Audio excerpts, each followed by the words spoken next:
of the many guitarists who have tried to emulate Hendrix's sound, style, and soul, many consider Stevie Ray Vaughan the only one to have even come close. That said, Stevie Ray Vaughan had his own style, his own personality, and left his own mark on the world of blues rock music. And this is something that he points out in the following clip that I want you to listen to. But in this same clip, Stevie Ray Vaughan also touches on something that I find rather disturbing and somewhat controversial. So I want you to be sure to stick around and listen to the whole video, because I have a very important clip from Jimi Hendrix and a couple of other really important clips that touch on the same subject. Now, if you're a Jimi Hendrix expert or an expert on this time period in American history, please check the 5 facts surrounding Jimi Hendrix's death that I've put in the description box below. I want you to look over those 5 points and make sure that they are all correct, because I think you know how easy it is to stumble across incorrect information these days.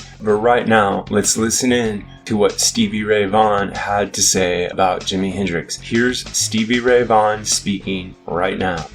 From Jimmy's. Forgot your Our brother's guitar name? player? Your guitar playing. Very from Jimmy's. Well, I'm me and he was him. Well. Basically, there's one similarity. He played everything that he ever heard that excited him. I play everything that I ever heard excited me. And obviously, I do respect him very, very much. He was not only his music, but his life was very much of an influence. More so the good points than the bad. I don't believe that he died because he was a druggie. I believe that he had a little help because he scared too many people. We'll leave it there. Okay, so obviously there are 2 main parts to what Stevie Ray Vaughan said there. Number 1 is about self-identity, that Jimi Hendrix had his own self-identity and Stevie Ray Vaughan had his own self-identity, and the thing that they shared is that they both played anything that they felt passionately. They pushed themselves to the point of fullest self-expression. Now, the other part, of course, is where he insinuates that Jimi Hendrix may have been murdered. And this is where you come in. Now, I've done a lot of reading on Jimi Hendrix, and I would consider myself pretty well informed about his biography, his discography, and his general personality and musical signature. But I don't know that I've ever come across a single piece of compelling evidence that he may have been murdered, although I hear this claim being made an awful lot. I think that I would need something more concrete to go on other than the idea that, well, there were a lot of countercultural figures that were being oppressed, imprisoned, or outright, done away with back in the 60s and 70s, and that the various intelligence organizations around the world may have had a vested interest in shutting down the youth counterculture and its leaders, particularly African Americans like Jimi Hendrix. That all makes sense to me. But there isn't any real evidence as far as I can tell. Now let's listen in here to something that a medical examiner said, and he's also going to refer to Jimi Hendrix's autopsy. Listen carefully to what this expert had to say. This is Jimi Hendrix's autopsy report. It's barely more than a page in length. The amount of information in here is very sparse. There's no evidence of injury on him. So I think we can pretty much rule out that there's inflicted trauma that resulted in the death of Jimi Hendrix. Now, of course, medical records can be wrong. They can be falsified, and if there was any kind of conspiracy involved in eliminating Jimi Hendrix, that would be one of the areas that you definitely would want to take care of. You would want to make sure that the official records reflected nothing suspicious. On the other hand, there is a clear piece of evidence there to say that there is no physical sign, struggle, or damage or harm of any kind. So the physical medical records that we have correspond to the story that we were told that Jimi Hendrix perished from a drug overdose. Now I want you to listen to another clip. Now this might be the most important clip of all of them, and it's of Jimi Hendrix himself on the Dick Cavett show, responding to a question about what it's like to try to play the blues when you're rich and famous. How can you play the blues when you have so much money and so much fame? Isn't your happy life interfering with your ability to do the very thing that made you famous.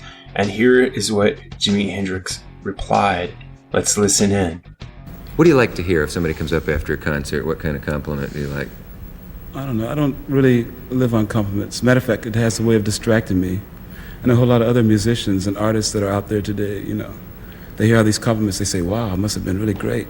So they get fat and satisfied, and they get lost, and they forget about the actual talent that they have, and they start living into another world, That's an interesting problem, isn't it? If someone said about Janis Joplin, who's a superstar now, you know Janis, I expect. Superstar? Oh, yeah. Well, they did, yes, she certainly is in my heart.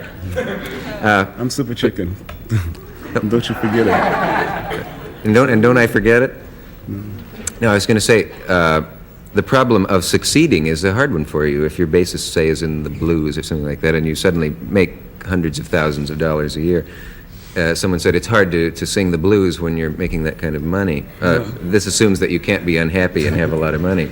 Yeah, well, sometimes it gets to be really easy to sing the blues when you're supposed to be making all this much money, Because, money is getting to be out of hand now, It's, and like musicians, especially young cats, they get a chance to make all this money and they say, wow, this is fantastic. And like I said before, they lose themselves and they forget about the music itself, They forget about their talents. They forget about the other half of them. So therefore, you can sing a whole lot of blues. Now, anyone who's read very deeply into Hendrix's biography or looked at online videos about Hendrix's life knows that Jimi Hendrix was facing financial ruin. Before he passed away, Jimi Hendrix was so far in debt that he was playing gigs as fast as possible just to stay afloat. He had a terrible record contract. His band, the Jimi Hendrix Experience, had fallen apart. He had a new band called the Band of Gypsies. He was aiming for a new musical direction that was somewhat less commercial than what he had done before. It wasn't making his management unhappy. He spent a ton of money building Electric Lady Studios, and he was in a whole lot of financial trouble. At the same time, Jimi Hendrix struggled with drug and alcohol addiction for his entire life, and as he reached the end of his life, his drug and alcohol use was getting higher and higher and higher. I think one of the most likely scenarios surrounding Jimi Hendrix's death is the one that we were told. I think that Jimi Hendrix desperately needed some sleep. He desperately needed some rest. He desperately needed to get away from his high-pressure lifestyle and the demands that everyone was putting on him every single day, literally minute by minute. And he took a bunch of sleeping pills because he wanted to escape from his high-pressure reality. Another reason that he would have taken more than he needed is because he routinely took drugs of any kind to excess, like many other rock stars in the 60s. Now I want to leave you with one final clip. This is Eric Clapton talking about his memory of the night that Jimi Hendrix died. This is Eric Clapton speaking about an incident that took place, according to Eric Clapton, on the night before Jimi Hendrix died. Here's Eric Clapton. The night that he died, I was supposed to meet him at the Lyceum to see Sly Stone play, and I brought with me a left-handed Stratocaster, and it's the only I've just found it. I think I bought it at Orange Music. I'd never seen one before, and I was going to give it to him. And he was in a box over there, and I was in a box over here, and I could see him, but I couldn't. We never got together. And the next day, whack, he was gone, and I was left with that left-handed Stratocaster.